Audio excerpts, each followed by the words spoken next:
Yo, what's poppin', man? You know what time it is. Your boy, Mr. J Hill Podcast. You know, every week I give y'all an entrepreneur that's killing in a space that's getting money that's gonna help you get to the bag. You know what I'm trying to say? Either get to the bag, save your money, all of that. This guy to my left just had a crazy event.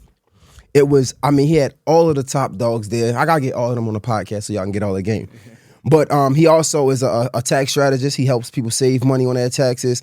And he just got it going on. So we're gonna get to know him and see how y'all can get to this bag. I got my guy Michel in the building. What up? What's going on? What's up, man? I said it right. Yeah, Michel, you got Michel, it. Okay. Yeah. I was like, man, I don't want to mess it up, man. No, it's all people always have challenges with that name because a lot of people don't know a Michel in real life. Yeah. So that's why I tell people call me Money Making Mitch. Okay. That's why I keep leaning into the paid in full and Money Making Mitch because our community could really relate to, you know what I'm saying, that story and that movie. It's like a cult classic. So. Yeah. Yo, how long you been doing the tax strategy stuff? Yeah, so I've been in the industry for over 10 years now. So I'm literally about to hit my 10th year as a CPA officially. Like I graduated college and became an accountant that's got my master's and a CPA, and then so I've been in the industry for over 10 years now. Wow, congratulations, bro. The event, like I said, was dope. Yeah. For the people, I guess before we can get into everything, yeah, you were saying events like that, it's just basically for your community, like for real. Yeah, it depends on the year I do it. So this is my 5th year doing this. So it's my 5th annual. So it started off, it's called the Paid in Full Mastermind. So like I said, it's a play on words with the album Paid in Full, and then there's a movie called Paid in Full, Money Making Mitch. So that's where, and then also it's like a triple entendre because I want people to pay in full. I want people to understand all the ways to be able to make money. So when I first did it, this was back in 2021, and I pretty much, similar to how I did it this year, I pretty much brought all the top dogs in the industry. You know what I'm saying? In their respective spaces, like people from credit to real estate to all these different types of people, to really come together, show people all these different ways to be able to get paid in full and to really create like a community and a connection. So that year, actually, there wasn't any community it wasn't part of any community. We literally, this was back in 2021. So there's a lot of, back then they were doing the packages, the stimulus packages, stuff like that. So there's a lot of money flowing around. So we were selling tickets. Literally that year, we were selling tickets for like $5,000 to be in the room, and people were paying it just like that. Wow. $5,000 because it was unique in the sense that because during that time, that's when people really started popping out. Not to say we didn't really have any big conferences and stuff before that, but that's the first year that Earn Your Leisure did InvestFest. Okay. So it was still kind of new. It was a kind of a thing. And what was a little bit different was instead of it being a big room and you don't really see the speakers, because usually at a big event, you see the speakers and then a lot of them just go backstage. You don't really get access to them. Now they're starting to come out a little bit more, but like this was more of like an intimate space. So the first year we did it, I think it was probably like maybe 30 people in the room. So it started off in a small room. And I even said at the event this year, because Outkast, they just won an award at the Rock and Roll Hall of Fame, and Andre 3000 said, great things start in small rooms. So I was like, that's exactly what it was. It started off with like 20, 30 people in the room, but it was still a lot of heavy hitters, and then people are like literally able to rub elbows and shake hands and like meet these people that they see online. So it was super dope, and then ever since then, I've just been building. Yo, let's talk about that for a second. Like even the fact that you said like Andre 3000 said great things happen in small rooms. Yeah. Speak a little bit to that, where because a lot of people be afraid to do events because they want so many people, right? And it makes them not do it. And it's like you can, if as long as you're consistent, you can start small, bro, and give direct impact to people and give them something like real. And that's where you can build your audience for real. Like what made you, I guess, okay with the 30 people? Yeah. So for me, it was just more about like. There's a quote that says, you know, you may have mentioned it even yesterday when you were on the stage at the event, but you don't have to be great when you start, but you got to get started to be great. So it's kind of like taking that first step. So for me, it wasn't about having the biggest room. I was more focused, and even with this, every year I do the event, I'm more focused on the experience for the people in the room because I know it's going to be word of mouth. I know people are going to be talking about it, people are going to be sharing about it, people are going to be posting about it. So I'm not even worried about having a whole bunch of people in the room. I'm more concerned. What's more important for me is having the right people in the room. And the value, yeah, for sure. Because, yeah, having the right people in the room and the value that they're getting as well. And I know once I do that and focus on that, then it's just going to continue to build. And now people actually look forward to it every year. Like, people literally hit me up. Because also another thing that I did, was, and it's like a tax strategy too, is I did it on my birthday.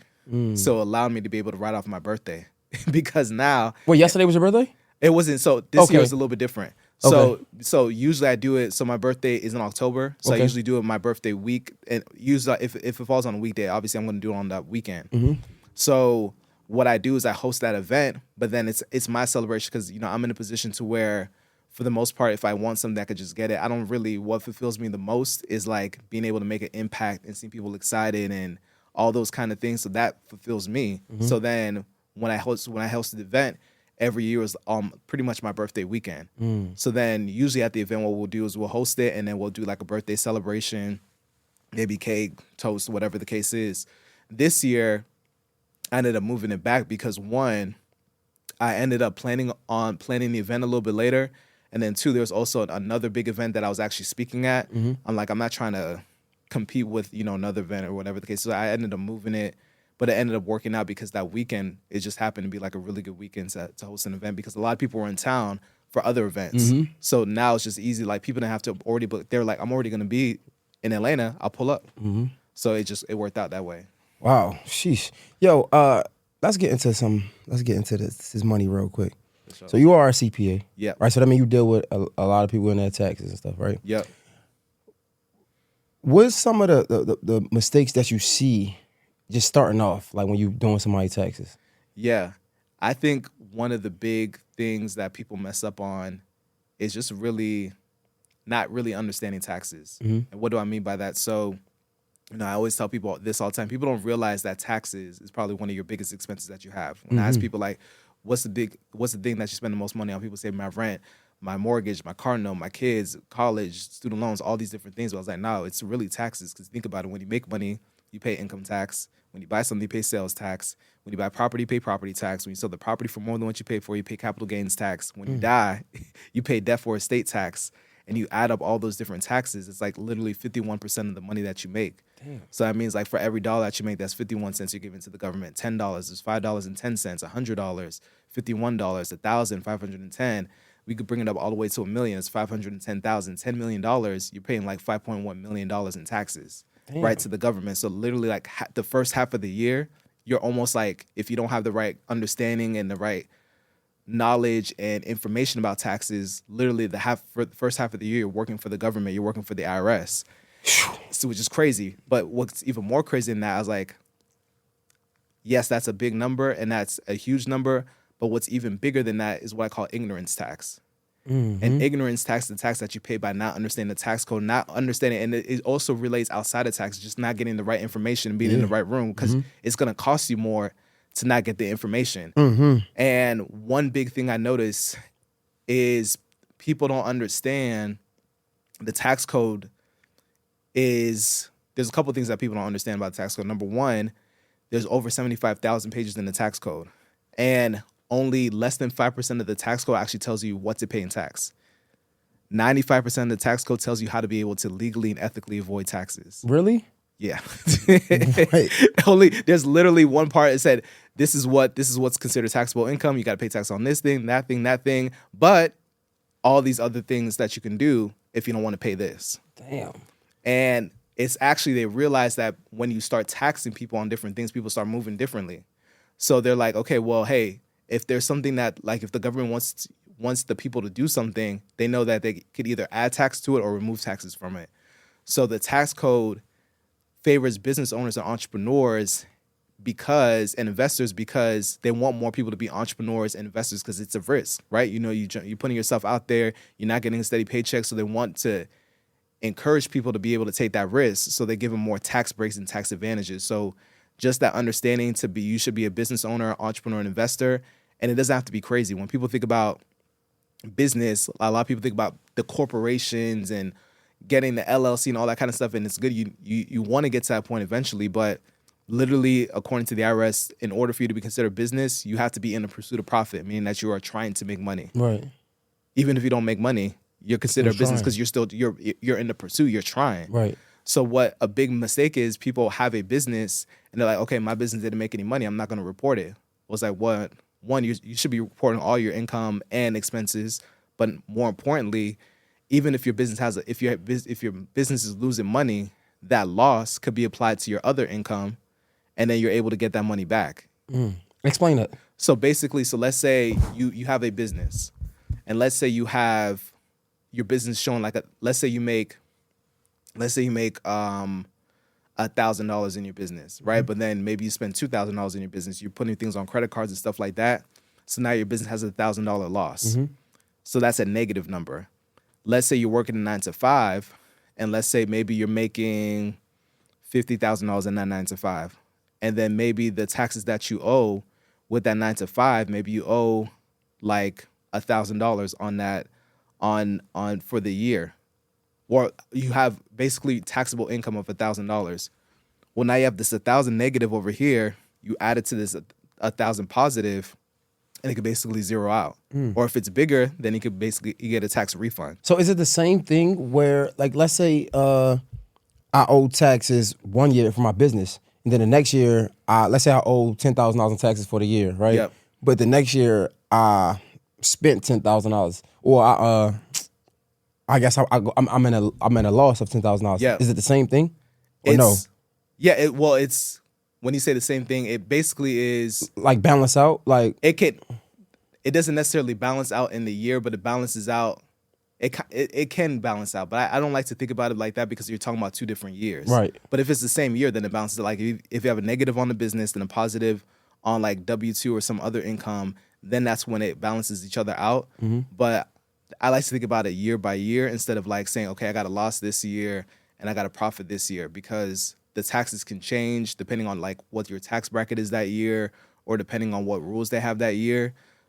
But I would say that it does balance out in the sense that, yeah, if you have positive income over here, but you have negative income over here, as far as business, like a negative business, or if you're showing a loss on your business, and then that's when that balances out. okay, And can all right. basically offset it was what they say. I wanna make this more personal. All right, so I was talking to somebody and I was like, "Yo, when did you start paying taxes?" Or like, and it was like, "Man, more so just recently because I've been making the money." Or not even just that. I had so many questions. So I want to ask you. I was like, "When did you start paying yourself?" Because they always say not work in your business, but work on your business, For sure. something like that, right? Yeah. But a lot of times, like, I don't have a choice. Like, Yeah. What do you mean? I can't even I'm gonna pay myself a salary. Yeah. I barely make something. Like, the money that I'm making from my business goes to my rent. Like, you supposed to sure. pay myself a salary. Don't work in my business, work on my business. Nigga, Yeah. how? Like, Yeah. what is your advice to the entrepreneurs, the young entrepreneurs that just got started and they're commingling funds and things like that because they have to? Ain't no Yeah. choice. Like, what do you say to that? Yeah, so that's a really important concept. So I'm going to break down a couple of things. So there is what's called an entrepreneur, and there's like a business owner. Entrepreneur is almost like someone who's just like a hustler, right? Okay. So you're the one person doing everything. When they say work on the business instead of in the business, that means you're delegating everything, right? You got systems so business owners, they use systems and people to be able to make money. Like, so you don't even have to, you literally, like, the person who owns, like, for instance, Walmart, for instance, they're not on the register. Right. They're not doing all the things within the business, but they're working on the business, being like, they have the vision, they have some ideas. But they can afford to hire those people. Yeah, they can afford to hire those people. So I'm starting from there. Okay. But then going down to like on someone who's just starting off. Yeah, so a couple of important concepts that you just brought up. So when you have a business, one of the things that's going to be important is for you to be able to separate your business and your personal. And there's a couple of reasons why you want to do that. One, it's going to make it easier for you to record and be able to track and document what you're doing. But then also, when you get what's called an LLC, limited liability company, that is when it's going to give you that legal protection, meaning that you're almost creating an individual person. Or it's almost like you're creating like an avatar or an individual person, and anything that happens to the business, like, they can't come after your personal assets. They can't come after your house, your car, all these different things. If you have the right documentation, one of the requirements is that your business and personal is separated. So what that looks like is when you start your business, you want to get what's called an EIN, employee identification number. It's like a social security number for the business. Then you want to get an LLC. And then usually I recommend an LLC because it's the most flexible. You're able to switch how you're going to be taxed with the LLC. And then with the LLC, now you can be able to open up a business bank account. And that's how you want to be able to separate it. But then when it comes time to paying yourself, if you're just an LLC and there's different tax entities as well. So if you're just a LLC, and let's say you're being taxed as what's called a sole proprietorship, basically that means you're just yourself, right?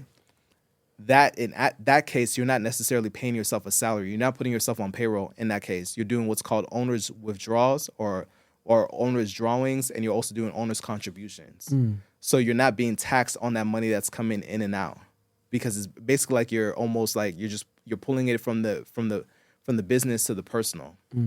So that's but then when you switch over to what's called an S corporation, that's when you're gonna officially put yourself on payroll and put yourself on salary.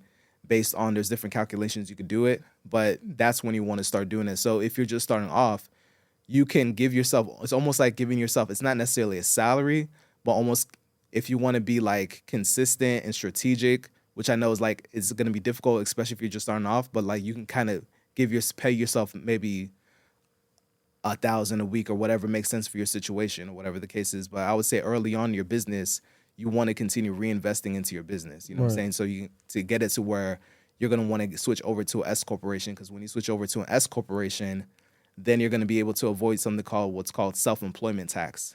So when you think about like when you're working a 9 to 5, you're paying taxes and the person who owns the business paying taxes. So they split it. So 7.65% for the business owner, 7.65% for you, right? And that's like Social Security, FICA, Medicare, all that kind of stuff. Now you're a business owner, you're the employee and the employer. So now they make you pay 15.3% on the profit that you make in the business. So one of the ways to be able to reduce that or avoid that is switching over to an S corporation, because instead of having to pay that on the profit of the business, now you just pay that on the salary that you pay yourself. So let's say you make $100,000 of profit in your business, 15.3%. Now you're paying 15, or let's keep it, I'll say $75,000 in your business. Let's say you're paying 15.3% in that, then you are, well, let me make more. I'll keep the 100,000. So 100,000, 15.3% in the profit. Now you're paying 15,300 in taxes if you're just a sole proprietorship. If you're an S corporation, you could be able to cut that in half by maybe paying yourself $50,000 in salary, and now you're only paying 15.3% on that 50,000 instead of the whole thing. So that's a strategy that you could be able to use by filling out a form called 2553 to be able to make what's called an S corp election. And I usually recommend doing that when you're making more than $50,000 in profit. Yeah, that's when you want to do that. So profit, because I talked to Carter and he was like, "Yo, once you start making like $50,000-$60,000, that's when you want to get an S corp." But you talking about profit? But it's though. Profit. Yeah, that's a huge distinction, because you can make $50,000 in revenue, but then if you spend $50,000, then you got zero profit. Yeah, so facts. then it don't. So I get my question still remains, okay, I can't pay myself $1,000 a week because again the money that I hypothetically, right? Let's say I bring a guest on. Bring it over. I bring a guest on, right? The guest pay me, right? That probably go to my rent, right? Well, let's say if I have 3 guests, right? Okay, that's gonna go to my rent, my car note. So I can't pay myself. Yeah, but what I'm saying is that you don't need to pay yourself if you're just an LLC sole proprietorship. Okay. The requirement when you switch over to the S corporation, that's when you're required to do it, because they know that if you don't they know that you're going to pay less money in taxes. So like, okay, well, we know we can't touch the profit anymore. You got to pay yourself something. So we could figure out how to get this 15.3%. Okay, so if the person that was just starting off, no, they can. I don't want to. It's good to. I'm gonna tell you the best practice, but I'm gonna tell you how it works in real life. Right? That's what I want. That's what I want. So the best practice is that to try to come up with a number that you could be consistent with, right? So you could be able to say, hey, I'm gonna pay myself $100 every week, $500 every week. The reality of it is, you're using the money to reinvest in your business, and you use it when you take care of yourself. When you can take care of yourself, when you got to pay the car note, when you got to get groceries and stuff like that. Now remember though, for the personal things, it's not necessarily a tax deduction. So when you're pulling it out, it's still going to show as profit. So let's say you make $1,000, but then you got to pay. I'm keeping the numbers super simple. Let's say you pay $500 in your rent, which is not realistic these days, but we just keeping the math simple. But $1,000, you make $1,000. Maybe do what's called an owner's draw, $500 from your business to your personal to be able to pay for that. That's not going to be a tax deduction for you. So now you're still going to show $1,000 as profit. Jeez. So that's when people get caught up and have issues with taxes, because they're pulling out all this money, but not setting aside money for taxes. So you got to I recommend setting aside at least 20-30%. I know I'm I'm saying a lot. No, It's a lot. So let me ask you this then. Okay. Again, well, let's stick there, right? For sure. I'm talking about the entrepreneur that just started out, or even I didn't start out. I've been doing this full time for 2 years now, right? Like, 'cause Right. I want to be genuine and authentic in the conversation. For sure. Bro, you can make $100,000, and the way the economy's set up, like It's not. Yeah, it's not. that ain't nothing. It's different. You get what I'm Yeah, saying? yeah, So yeah. like, you talking about put aside 20,000, nigga. That's put aside 20,000% of. I No. barely can. Yeah. So No, for sure. all right, let me ask you this. Then. So But I'll say going to that. What I mean by that is not saying like you make. It's not putting. You're not doing it all at once. yeah, every time you get paid. Yeah. When you get paid, like because. But I can't afford it. Is what I'm telling you. I get that $1,000. You talking about put up what $200? Like No, I know. No, for sure. No, I know you and you do.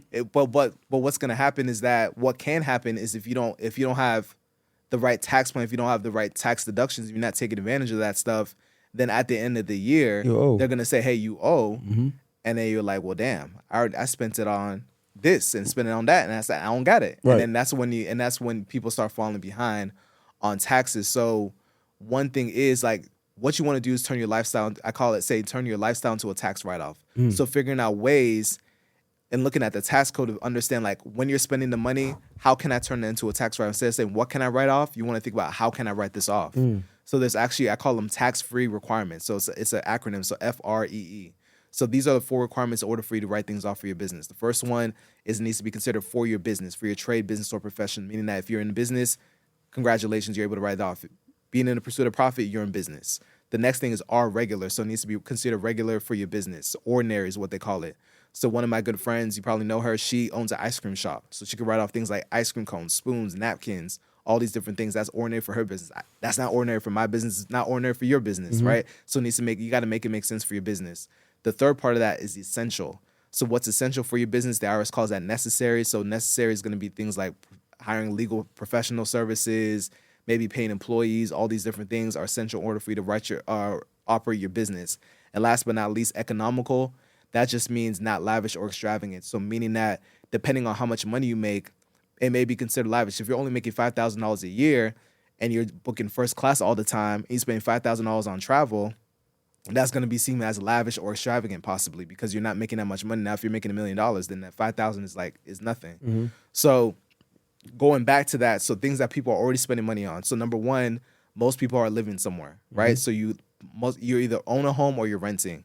If you own a home, you're able to do what's called the home office deduction, to where you're able to write off a portion of your living expenses. You can write off your utilities. You can write off your property taxes, a percentage of that based on the square footage of the home. So let's say your mortgage interest, that's going to be a tax write-off for you. So let's say, and just keep the math simple, let's say the total square footage of your house is 1,000. Okay, so 1,000 square feet. You got an office space, a place that you use specifically for business, 100 square feet. So 100 divided by 1,000, that's 10%. So let's say with all the expenses I just mentioned that you're able to write off for the home office, let's say maybe that's $1,000 a month.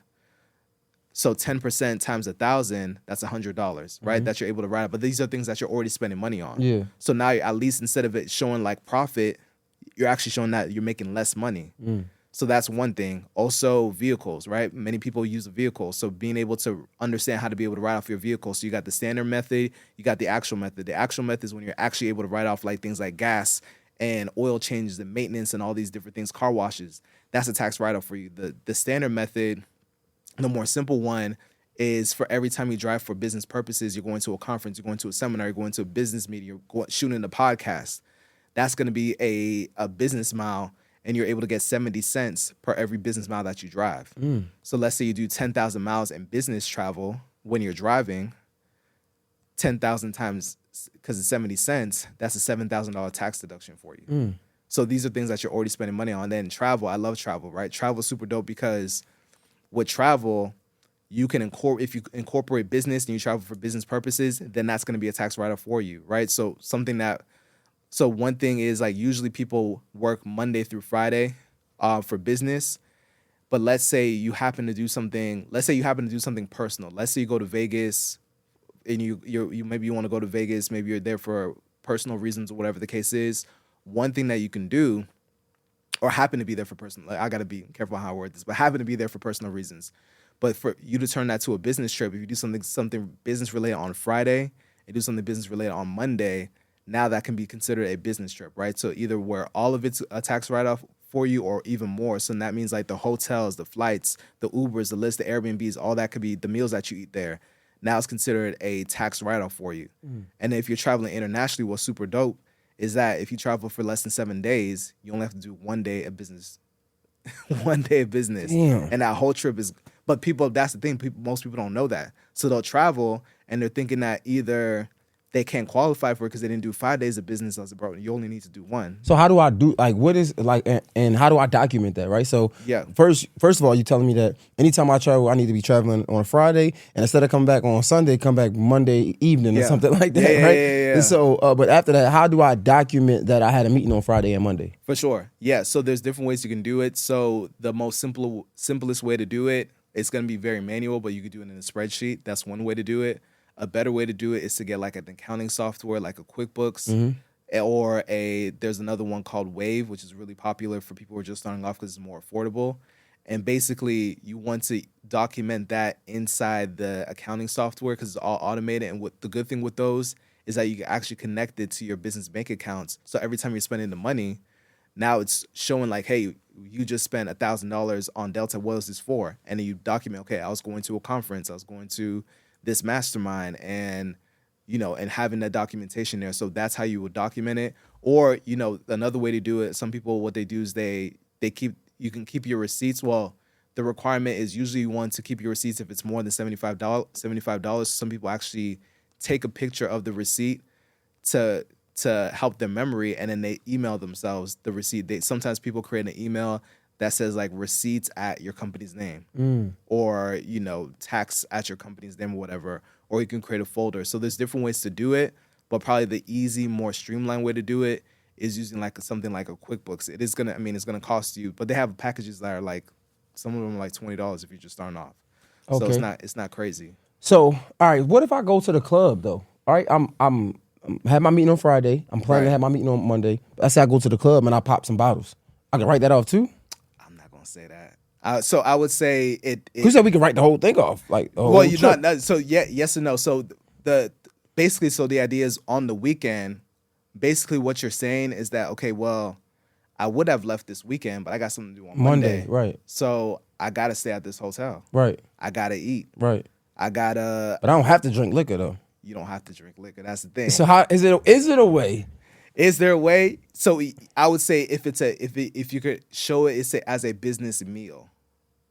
So if you're, and that's the dope thing. But we're not drinking Ace of Spades to eat, like, you know what I'm saying, like that. No, I mean, but listen, okay, so let's say you about to get me in trouble.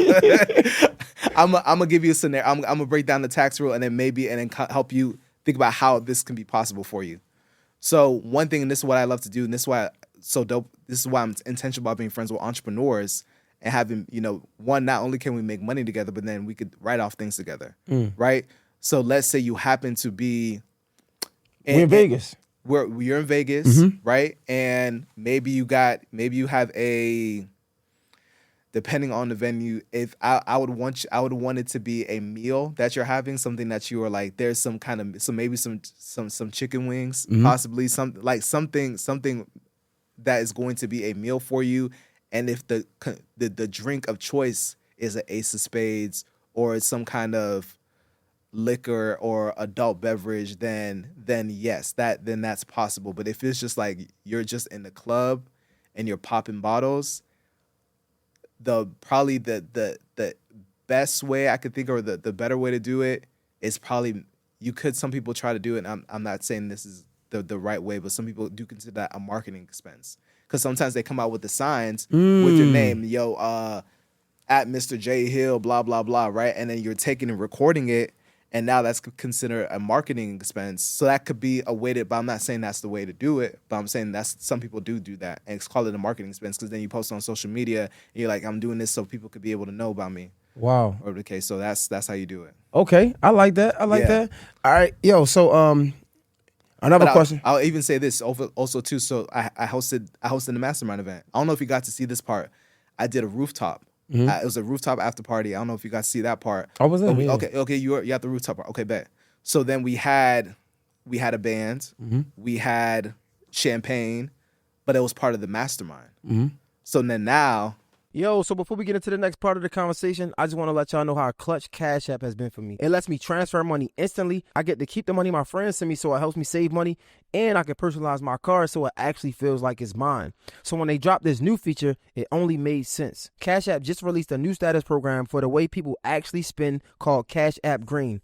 It unlocks new ways for you to pay, get rewarded, and easily grow or manage your money on your terms. Now, when you spend at least $500 a month with a Cash App card or Cash App Pay, you earn green status, which unlocks benefits like up to $200 off overdraft coverage, higher borrow limits, and custom personalized cashback offers every Friday at places you love to shop. Turn everyday spending into status with Cash App Green. Download Cash App today or visit cash.app/new to learn more about this and other great features launching now. For a limited time, new Cash App customers can earn $10 if they use the code CASHAPP10. That's all caps CASHAPP 10 in their profile at sign up and send $5 to a friend within 14 days. Terms apply. Cash App is a financial service platform, not a bank. Banking services provided by Cash App's bank partners. Prepaid debit cards issued by Sutton Bank, member FDIC. Discounts and promotion provided by Cash App, a Block Incorporated brand. Visit cashapp.com/legal/podcast for full disclosures.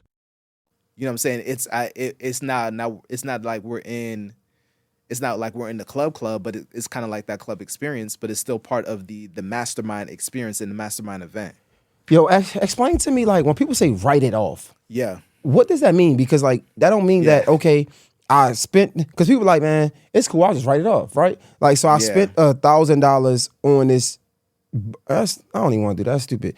I spent $5,000 on this camera. Right? And people like, oh, you could just write it off. That don't mean that I get the $5,000 back. Yeah. Like, explain that. That's good. Yeah.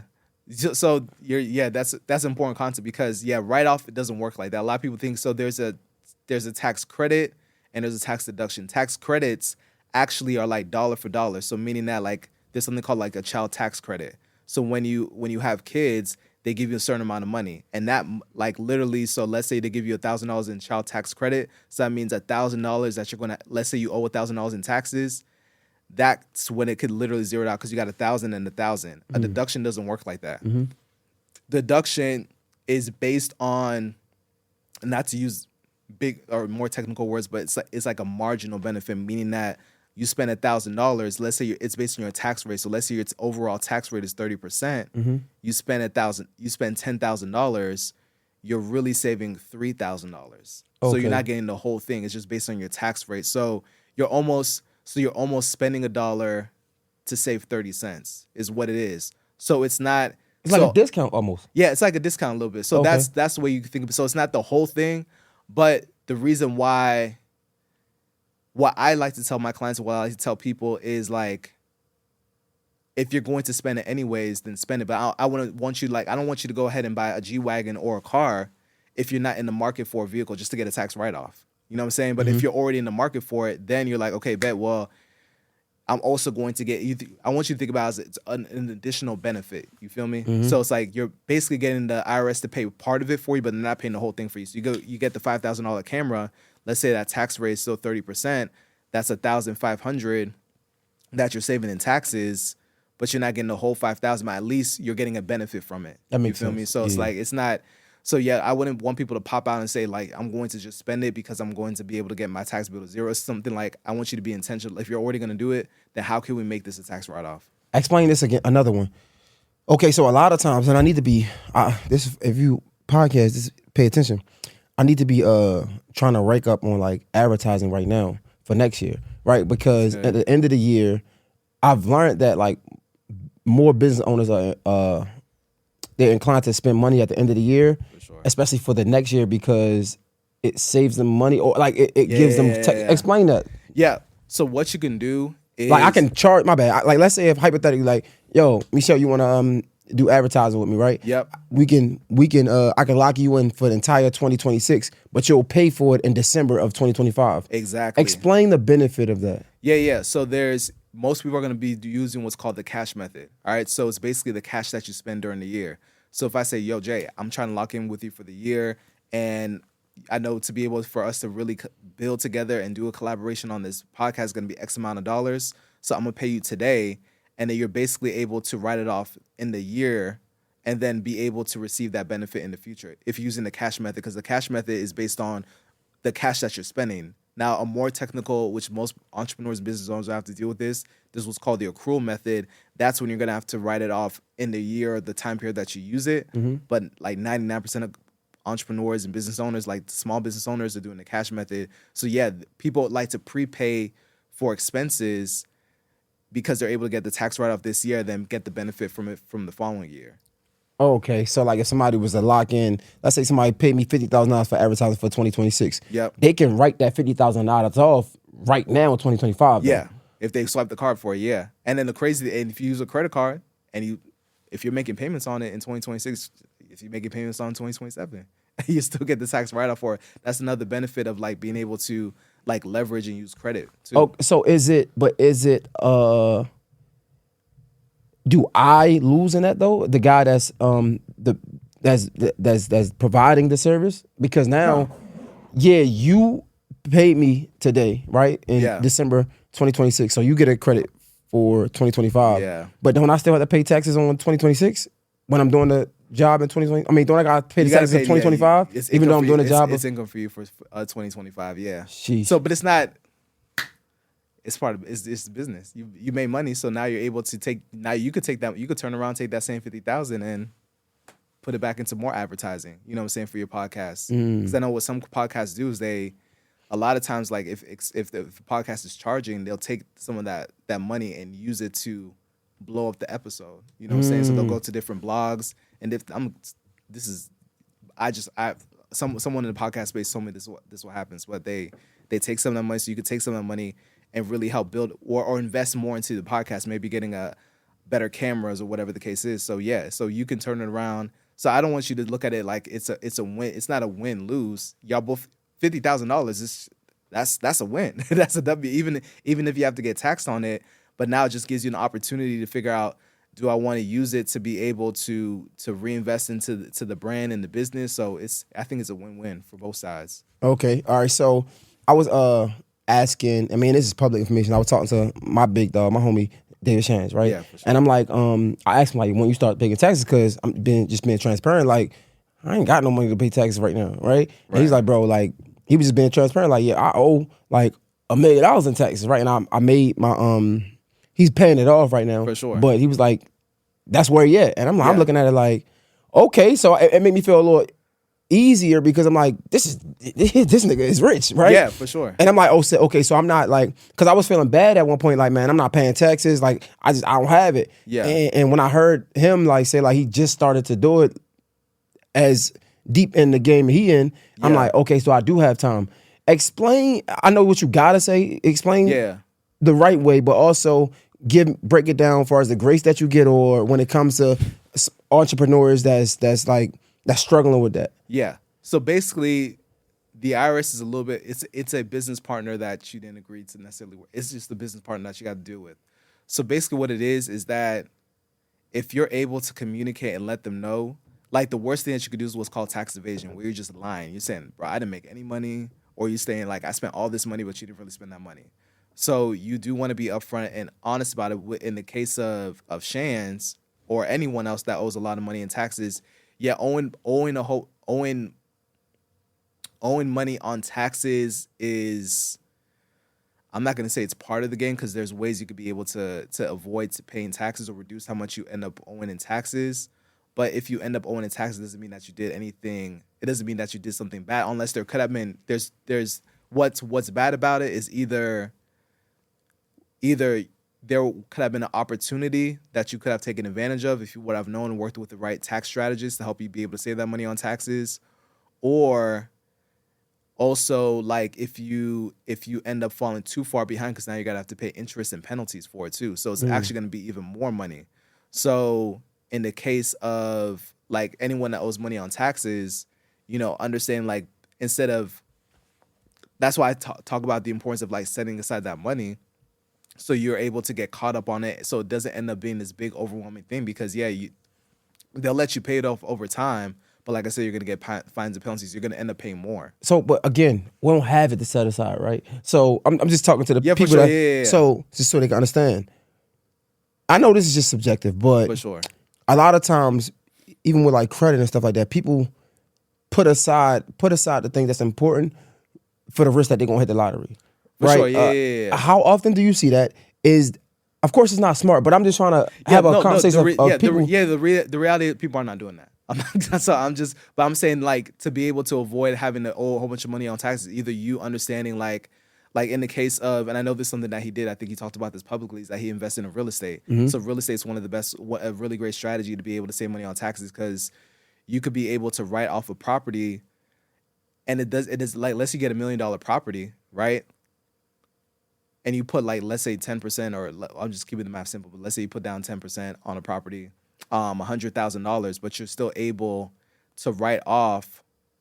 You can write off. You could write not the whole $1 million, but you could do something called like what's called a cost segregation, meaning that they look at the property, because usually what happens is that let's say keep it 500,000. Let's say you get a property for 500,000, and the property's cost is worth 500,000. Typically, if it's a residential, you have to write off for over 27.5 years. That's how you write it off. So you get like $18,000 per year in a deduction. But you could do something called a cost segregation, to where instead of that 18,000, you could do like 40% of that 500. So now you get a $200,000 tax deduction. So then that helps you save even more money in taxes. So that's one of the things, is like investing in real estate is going to be a big thing if you're making a whole bunch of money. So a lot of people buy like buildings in those years. That's one way to be able to save money on taxes. So wait, because even if I put in $100,000 for this $1 million building, I can write off the. Yeah, because it's called, that's beautiful. So it's one of the best tax deductions called depreciation. Mm-hmm. So depreciation is what's called a cashless deduction, meaning that you don't have to, you lose money on paper, but then you're still earning money in your pocket. So yeah, because with a loan, for instance, because you're getting basically for the $1 million property, you're getting a loan, and a loan is not taxable income. So if someone's lending you $100,000, you don't have to pay taxes on it because it's a loan, because you got to pay it back. So yeah, now you're able, even if you put down $100,000, you're still able to get about like I said, $200,000 in a tax write-off, because of what's called depreciation, meaning that you're writing it off even if you're not actually putting up that bread. Okay, so let's break it down either further. I'm not trying to finesse, but I'm trying to help my people, right? For sure. Let's say I go into a joint venture. Yep. Right, and the down payment is $100,000, but let's say I wanted to make this easily understandable. Let's say I'm getting my part of the deal is advertising. So all I got to do is advertise. But because I got a big platform, now I can put $10,000 in, right? But it's a joint venture, so it's other people who are part of it. But the building is still $1 million, right? Yeah. Can I still write that $200,000 off, even though I put $10,000 in and it's other people who are part of it, or is it just got to be me? It depends on the partnership deal that you have. So depending on like the equity that you have in the partnership. So let's say I got 1% equity. I can't. Then you get 1% of the because basically what happens is they create a combined tax return, and then based on your percentage, that's what they're going to give you. So if it's a loss, if it's a profit, then they give you the percentage based on, like, if you're 1%, let's say it's $100, keep it super simple.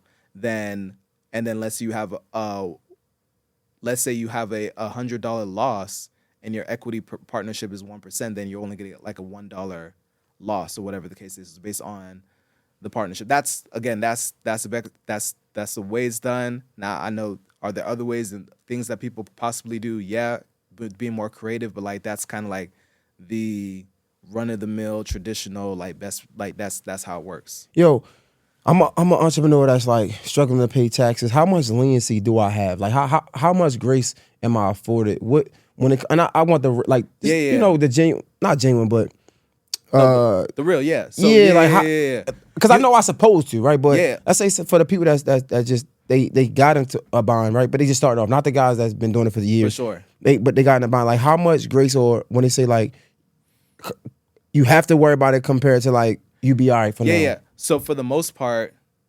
I think it's like, first of all, most people are not getting audited. All right. So like an audit is that's when the IRS starts getting your business. Like, hey, we want to look at what you're doing.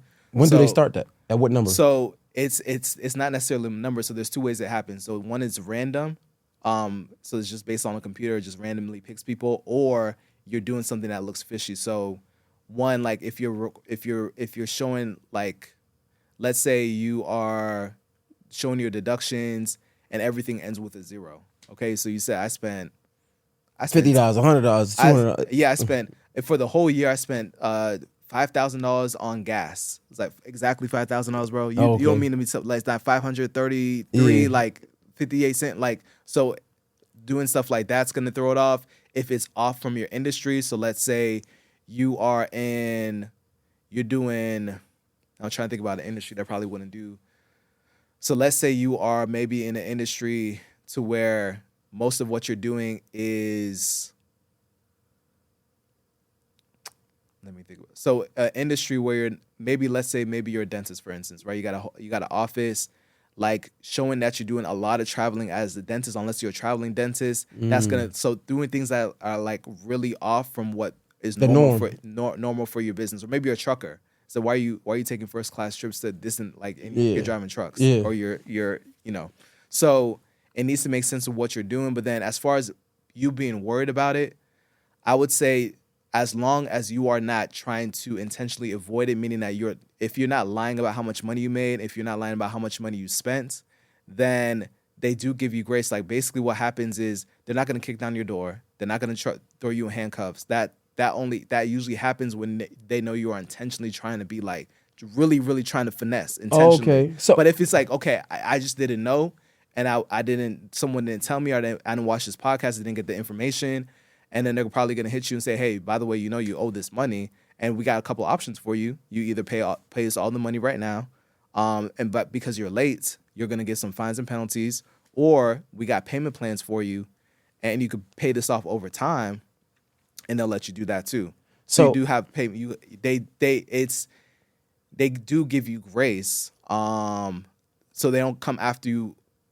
They don't jump out and come after you right away. So avoiding. So getting something in the mail saying you owe taxes and I'm not paying that. That's not avoiding taxes technically. Like avoiding it is trying to, like, intentionally finesse the game. Exactly. Yeah. Okay. Yeah. So if I'm not paying it, I mean, that's still avoiding something, but that's not considered. Yeah. It's just more. It's almost more so like I didn't know type of situation. Okay. Not. They're still going to give you fines and penalties for sure. Yeah. Because ignorance of law is not like an excuse. Yeah. But they're gonna give you the letter, say, hey, bro, you owe us this money. You're behind. You have fines and penalties. And another thing, they have a process because it's based on law too. They have a process to where you could basically come back and say, no, that's not, I disagree. And now it could be like you guys can have a back and forth, right? So you could do what's called, basically, that's when you get into like what's called tax resolution, to where you are saying like, hey, I actually do not owe this much money. Or depending on your situation, sometimes like there's an example, actually a young lady at the event, on the Paid in Full event, she was on the tax panel. And she said her story was that she didn't know, and she ended up owing $30,000 on taxes. And then she ended up losing her job that same year. And then she was able to call the IRS and have a conversation with them. It was like, listen, I lost my job. I can't pay for this. And she was able to work out a settlement for $3,000. Wow. And that was done. Wow. So if you're able to show and demonstrate like you're in a situation where you really can't pay it, then they can, because at the end they want some money versus no money, or whatever the case is, right? So that's a really amazing, outstanding story. But for the most part, no, it's not going to be. No one's going to kick down your door. They're not going to. They're not going to. It's not going to be. They're not going to throw you and lock you in jail. It's more so like they're going to let you know, like, hey, this is based on our calculations. This is what we think you owe, and you got to pay us. And then also but you don't want it to get too crazy, because what can end up happening, let's say you have this long payment plan and then you miss the payment, you start missing a lot of payments, then that's when they could say, you know what, well, we own this property, by the way, because the property that you own is not really yours, it's our property. We could start taking that, doing stuff like that. But that's why you don't want to, and that's when you get in more extreme places where you're not like completely ignoring them and you're not doing anything. So that's when that kind of stuff happens. Okay, so let me ask you this. I know I always tell people, like, I feel like people buy into the person. Yeah. Right? So like, I know you gotta get your clients and things like that, right? But For sure. if you had to give like it was a friend, right? Yeah. And when we talking about hiring a CPA, Yeah. what's the, like you said, it's 50,000 to 60,000 profit of when you should probably get an escort. What's the number of profit where you should be like, okay, now I need to worry about a CPA? I know the answer should be like as soon as you start making money, right? But like, realistically. Yeah, realistically. Yeah. So of course I'm gonna say yesterday. But more practically, if I'm talking to a friend, I would want you to have, there's different levels of ways you could work with people, right? So you can have an initial conversation with someone, maybe even pay them by the hour just to have like an understanding. But if you are, this one, I think it makes sense. So if you're making more, for sure, more than $100,000, even if you're working in W-2. Is this profit or this is bring like, it in? This bring, so out of W-2, bring it in because you're getting paid. But in your business, if you're making more than, even if you're getting into business, I would want you to have at least a consultation with a what I call it, what we say is a tax strategist, so someone who knows how to proactively save money on taxes. So one thing I tell people is that I'm a CPA, right? Certified public accountant. In order for you to be a CPA, you have to have a bachelor's, master's. You have to work under a CPA for 2 years. A super high bar. Less than 2% of CPAs are black. So it's like it's not a common thing. So, but even as a CPA, they don't teach you how to help. They don't show you how to help people save money on taxes. They're actually just showing you more about, like, they're teaching you a lot of things about accounting and tax, but it's not showing you how to help business owners, entrepreneurs save money on taxes. So you want to work with someone that knows how to save money on taxes, and then having a conversation initially, maybe someone may charge you $100, $200, $500 per hour, but it's going to be worth it because you're not going to have all the issues and the headaches, like not having a conversation about, bro, you need to be putting aside money for taxes. You need to understand what you could write off in your business, like all those kind of things. That's when you want to start hiring. That's when you want to, at least, for me, I would say if you're a business owner, because there's so many things that they don't teach us in school for whatever reason. It's something that everyone has to deal with, but they don't teach you about business taxes. So I would say when you start a business, I think it's worth it to at least have a conversation. That don't have to be your full-time CPA where you're paying them a retainer and, doing a detailed tax plan or whatever the case is, but you want to at least get a conversation. And then when it's really, really going to make a difference is when you're making like $400,000 in your business. And that's when you're going to really, for sure, absolutely, because that's when you're pretty much at the highest, you're pretty much going to be the person paying the most taxes if you don't have like someone helping you save money on taxes. But I would say as early as possible, at least, even if you have to read a book, even if you have to maybe get a course, even if it's just an hour consultation, just say, hey, this is what I got going on. Can you give me a strategy? And honestly, I'll just be transparent about this. ChatGPT is like, they give you some good information. It's not I wouldn't say it's going to help you understand everything. I wouldn't tell you to just rely on ChatGPT, but you could start the initial conversation with ChatGPT, lay out your situation, tell them how much money you make, what you're looking to do, how much money you're looking to, how much money you think you're going to make next year with, like, let's say I'm about to start a business. Yeah, I'm thinking about starting this business. I'm thinking about starting a podcast, for instance. And I think I'm probably going to make with my business plan. I think I'll probably make $50,000, $100,000 next year. What are some things that I should be thinking about? And you ask ChatGPT from a tax perspective, ChatGPT is going to start telling you something like that. So I would say I would say that's probably something really good for people to just start off. You could really use ChatGPT is getting really, really good at giving that information. But then when you start making that 100, 200, 3,000, I don't think it's worth your time trying to play with ChatGPT and be like, hey, can you, because now at that level, because when I told you that the tax code favors business owners and investors at that level, when you start making 100,000, 200, 300 plus, that's when you got money to play with. You know what I'm saying? Now you're not living in scarcity and survival. Now you got some abundance. It's like, okay, but I can go ahead and invest in real estate. I can go ahead and invest in this business and stuff like that to help you save money on taxes. I can put money into retirement. That's a game. That's a game. Yo, so I see again you had the mastermind, right? Yep. And they were all like your mentees, or so what's so dope about what I have going on, I've been in the tax industry for 10 years, but the digital space has, really blown up my business, and I've been really active and involved in the digital space for over 5 years. So with that, going back to that event we were talking about, a lot of the people in the room. I've been co-hosting these like 5-day mentorships, 5-day challenges. Sometimes it could be 3 days, to where, you know, we give people as much value, basically we mentor people for a really cost-effective number over a couple of days. We give them information, we pour into them, we love on them, and then we give them an opportunity to be able to work with us and take things to another level.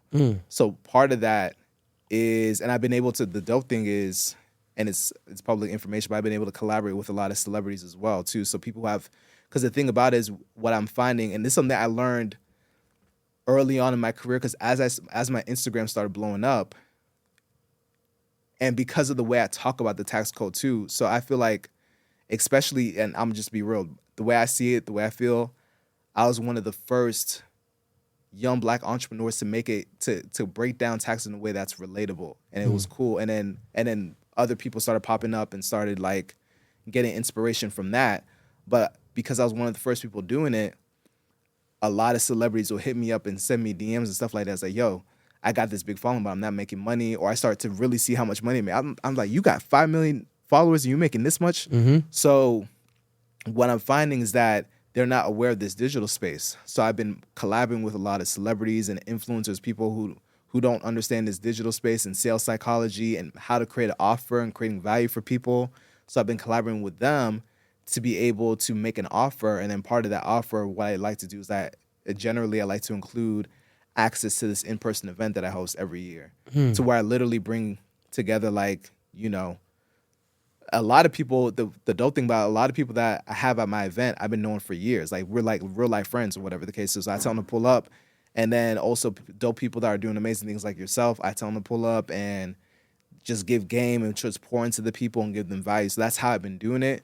So it's been a blessing. Like I said, this year I think we had 50, 60 speakers. Yeah, it was, like it was a dope event, bro. It was crazy. Yo, But yeah, a lot of people in that room came from the challenge partnerships that I've done with a lot of people. Okay, so are you still doing people taxes yourself now? Because like you, yeah. So high right level now, yeah. So right now, my main focus is helping people with tax planning, tax strategies, and then usually what I do is I delegate tax preparation to other people to just do the tax prep, because tax prep is literally just you putting numbers into a computer, putting in software. Software does a lot of it now.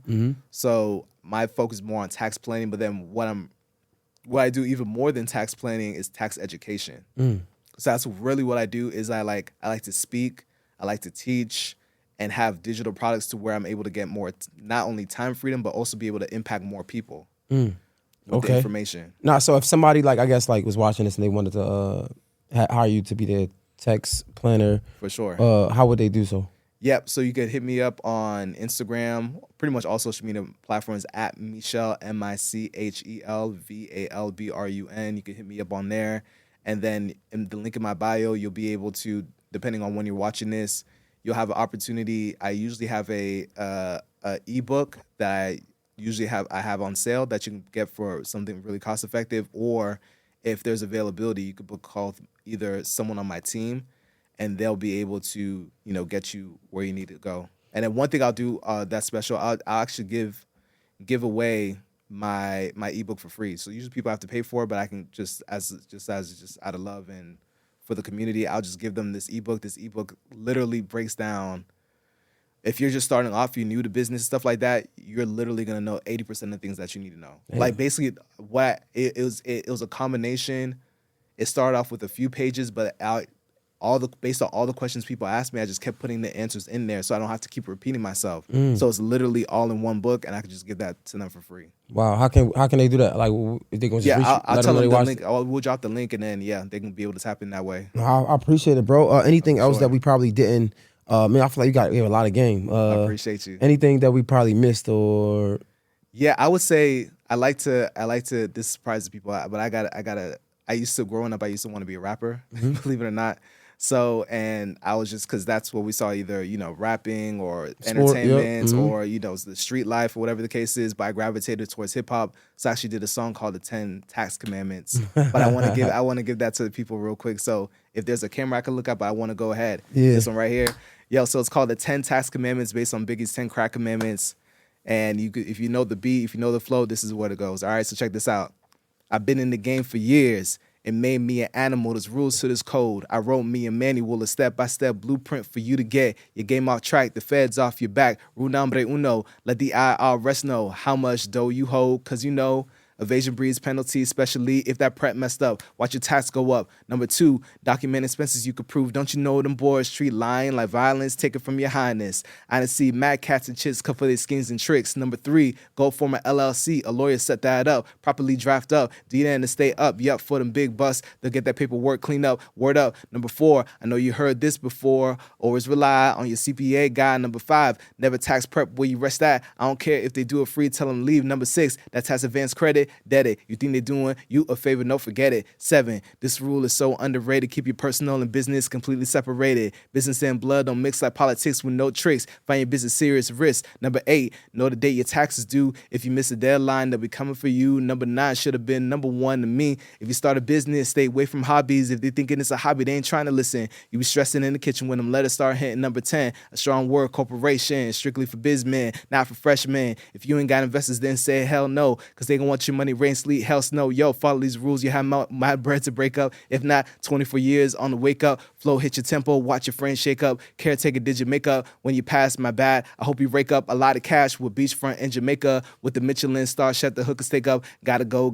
More returns to make up. A word up, a tax king. Nah, that was dope, bro. Like, that was hard, bro. I appreciate you, man. Michel, For man. sure, yeah. Like you said, man, if you trying to get your tax prepared, you trying to get some more information, hit my guy up, man. It was great talking to you. I appreciate it, bro. Likewise, man. It's a wrap, guys. Mr. J Hill, we out. Yeah. Did you know Microsoft has officially ended support for Windows 10? Upgrade to Windows 11 with an LG Gram laptop. Voted PC Mag's Reader's Choice Top Laptop Brand for 2025. Thin and ultra lightweight, the LG Gram keeps you productive anywhere. And Windows 11 gives you access to free security updates and ongoing feature upgrades.